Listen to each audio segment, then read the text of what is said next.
Hello दोस्तों, स्वागत है आपका हमारे यूट्यूब चैनल प्रीति की कहानियों में। दोस्तों, रात के 2 बज रहे थे। अर्जुन अपने ऑफिस की कुर्सी पर बैठा थक कर लैपटॉप बंद कर ही रहा था कि उसका फ़ोन वाइब्रेट हुआ। स्क्रीन पर एक नोटिफिकेशन था, सिया का। क्या तुम आज भी मुझसे उतना ही प्यार करते हो? उसके शरीर में झुरझुरी सी दौड़ गई। वो एकदम सीधा होकर बैठ गया। ये कैसे हो सकता है? सिया की शादी को 10 साल हो चुके थे और वो मर चुकी थी। साल 2012 दिल्ली यूनिवर्सिटी में अर्जुन एक शांत पढ़ाकू लड़का था। लाइब्रेरी उसका मंदिर था और किताबें उसकी पूजा। वो किसी से ज़्यादा बात नहीं करता था। एक दिन लाइब्रेरी में एक लड़की आई जो अपने शोर शराबे और मुस्कान से सबका ध्यान खींच रही थी। उसका नाम था सिया। वो पहली नज़र का प्यार नहीं था, लेकिन धीरे धीरे दोनों एक दूसरे की ओर खिंचते चले गए। प्रोजेक्ट, टिफिन शेयर करना, पैदल चलकर कैंपस घूमना, ये सब उनके लिए किसी जादू से कम नहीं था। एक शाम सिया ने पूछा, अर्जुन, अगर मेरे घर वाले मुझे मंजूरी ना दें तो क्या तुम इंतजार करोगे? अर्जुन ने मुस्कुरा कर कहा, जिंदगी भर करूँगा। कॉलेज खत्म हुआ। अर्जुन नौकरी की तलाश में निकल गया। सिया के घर में उसके रिश्ते की बात चल रही थी। सिया की माँ बीमार थी। उन्होंने सिया से वादा लिया कि वो बिना किसी बगावत के शादी कर लेगी। सिया ने अर्जुन को आखिरी मैसेज किया, मैं मजबूर हूँ, मेरी मम्मी की कसम है, मैं और नहीं लड़ सकती, मुझे माफ़ कर देना। इसके बाद सिया की शादी हो गई। अर्जुन टूट गया, लेकिन उसने किसी को दोष नहीं दिया। वो मुंबई शिफ्ट हो गया। 2022 की एक रात अर्जुन को सिया का मैसेज आता है, सिया, क्या तुम आज भी मुझे उतना ही प्यार करते हो? अर्जुन, तुम्हें अब क्यों याद आया? सिया, क्योंकि अब मुझसे सहा नहीं जा रहा है। अर्जुन को शक हुआ, क्या सिया का पति उसे मारता है? लेकिन अगली सुबह की एक न्यूज हेडलाइन उसे हिला देती है। सिया मल्होत्रा ने रात 1:45 बिल्डिंग की 12वीं मंजिल से छलांग लगाकर आत्महत्या कर ली। लेकिन अर्जुन को उसका मैसेज रात 2:05 पर मिला था।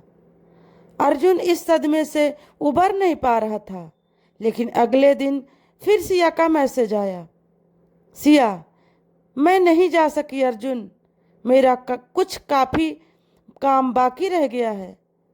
अब हर रात अर्जुन को उसके चैट्स आने लगे।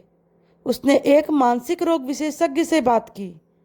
डॉक्टर ने इसे भ्रम बताया, पर सिया उसे अपनी पुरानी जगहों की तस्वीरें भेजने लगी जो अर्जुन के फ़ोन में नहीं थी।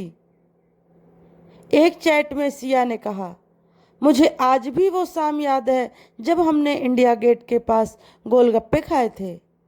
अर्जुन की आंखें भर आईं, लेकिन एक डर ने उसे खा रहा था। क्या वो पागल हो रहा था? अर्जुन ने सिया के पति राहुल मल्होत्रा की जानकारी निकाली।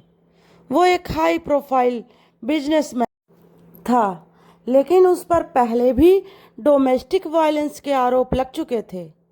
अर्जुन ने हिम्मत करके सिया की छोटी बहन रिया से कांटेक्ट किया।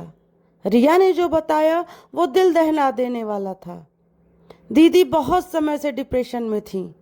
राहुल उन्हें मारता था, लेकिन वो सब सहती रहीं, सिर्फ अपने बेटे की वजह से। अर्जुन अब जान चुका था कि सिया की आत्मा को न्याय चाहिए, लेकिन कैसे?